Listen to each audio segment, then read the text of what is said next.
And let's tell you more. Making a break from the usual protocol, the Indian Embassy in Russia has tweeted about WION and its coverage of the Indian Prime Minister's visit to Russia tomorrow. It must be noted that usually it's only the state broadcasters, Doordarshan or All India Radio, which are mentioned in the tweet.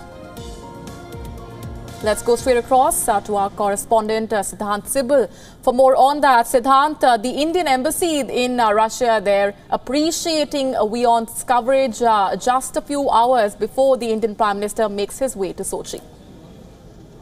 Well, it's a break from protocol that the Russian embassy, our embassy in Russia, has tweeted about WION's coverage of this big visit of the Indian Prime Minister. And this is a break from protocol and shows how WION is now becoming, when it comes to your go-to place for a very of international coverages, whether the Indian Prime Minister's coverage or whether it's big events like the Korean summit, which took place a month ago.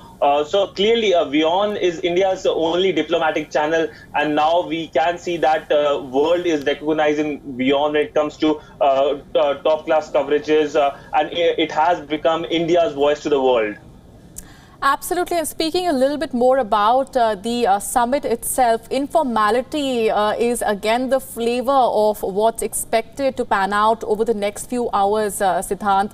After the informal talks with the Chinese leader, the Indian Prime Minister now making his way to Sochi to hold further talks at an informal level, but a lot of speculation about what's on agenda.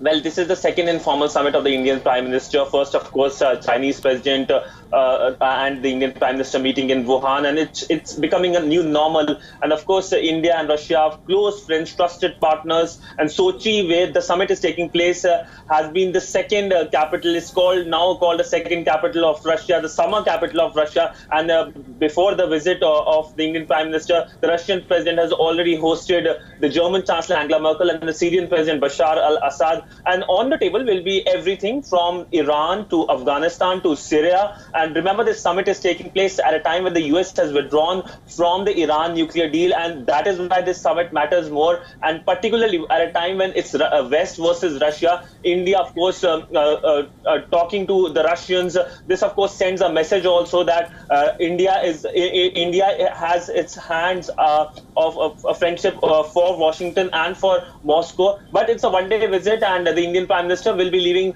tomorrow morning. He will be staying there for a few hours, from 5 to 6 hours. Engagements begin local time afternoon. That's like 3:30 p.m. Indian Standard Time. And then, of course, the Indian Prime Minister returns the same day. That's tomorrow. And of course, a very short time there. But of course, it's an informal summit, so we won't see any protocols. We won't see any guard of honor. And it's interesting, of course, because the Russian president will be visiting India for the annual India-Russia summit. Remember, India and Russia have this bilateral engagement of annual summits. Last year, it was in St. Petersburg, where the Indian Prime Minister visited St. Petersburg. And this time around, it's the time of Russian president to come to India. And of course, this summit will take place in the latter half of the year. But remember, India and Russia have other